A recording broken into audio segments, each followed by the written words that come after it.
नमस्कार दोस्तों, स्वागत है आपके अपने स्टडी चैनल स्टडी स्पार्क्स में।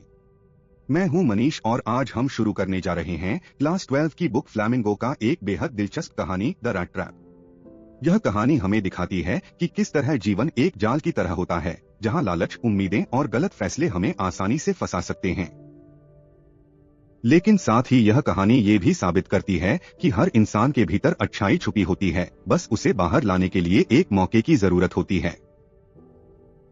तो चलिए शुरू करते हैं इस अद्भुत कहानी की यात्रा, जहां एक छोटी सी दया भी जीवन बदल सकती है। द रैट ट्रैप एक चूहेदानी विक्रेता की कहानी है जो बहुत गरीब जीवन जिया करता है क्योंकि उसकी कमाई बहुत कम है। दोनों सिरों को पूरा करने के लिए उसे चोरी का सहारा लेना पड़ता है और भीख मांगनी पड़ती है। वह इस पूरी दुनिया में अकेला है और दुखी जीवन जीता है। एक शाम उसने एक बूढ़े क्रॉफ्टर के घर पे दस्तक दे आश्रय की मांग की। अगली सुबह उसने क्रॉफ्टर के पैसे चुरा लिए जो उसने अपनी गाय के दूध को बेचकर कमाए थे। अपने आप को बचाने के लिए पेडलर ने जंगल के रास्ते को चुना जो एकांत था, लेकिन जल्द ही खुद को जंगल में फंसा पाया क्योंकि वह घने जंगल से बाहर निकलने का रास्ता नहीं खोज पा रहा था। बाद में वह एक फौज का रास्ता खोजता है और वहां शरण लेता है। वहां कुछ असामान्य होता है।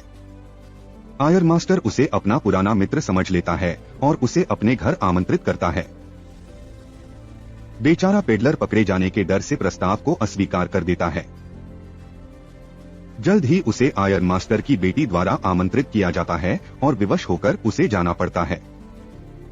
अगली सुबह जब वह नहाकर नए कपड़े पहनता है तो आयर मास्टर को पता चल जाता है कि वह एक पेडलर है और कैप्टन स्टालहे नहीं। फिर भी उसे क्रिसमस की पूर्व संध्या के लिए आयर मास्टर की बेटी द्वारा घर पर रोका जाता है। क्रिसमस के अगले दिन जब आयर मास्टर और उनकी बेटी चर्च जाते हैं तो उन्हें पता चलता है कि वह आदमी चोर है जिसने पुराने क्रॉफ्टर से पैसे चुराए। लोहे की मिल का मालिक और उसकी बेटी एक चोर को पनाह देने के लिए पछताते हैं और आश्चर्य करते हैं कि उस समय तक उसने क्या क्या चीजें चुरा ली होंगी।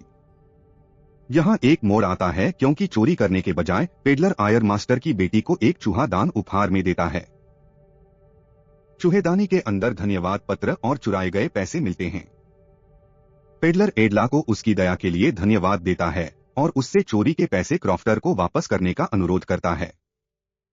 यह कहानी हमें संदेश देती है कि दूसरे इंसान में अच्छाई को कभी भी अपने अच्छे कर्मों से जगाया जा सकता है।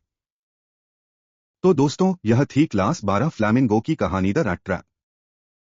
इस कहानी ने हमें सिखाया कि इंसान चाहे कितना भी भटका हुआ क्यों न हो, एक छोटा सा मौका, एक छोटी सी दया उसे बदल सकती है। अगर आपको यह वीडियो पसंद आया हो तो लाइक, शेयर और सब्सक्राइब जरूर करें ताकि हम आपके लिए ऐसे ही और आसान और समझने लायक वीडियो लाते रहें। कमेंट में बताएं कि इस कहानी से आपने क्या सीखा। मिलते हैं अगले वीडियो में, तब तक पढ़ते रहिए, सीखते रहिए। धन्यवाद।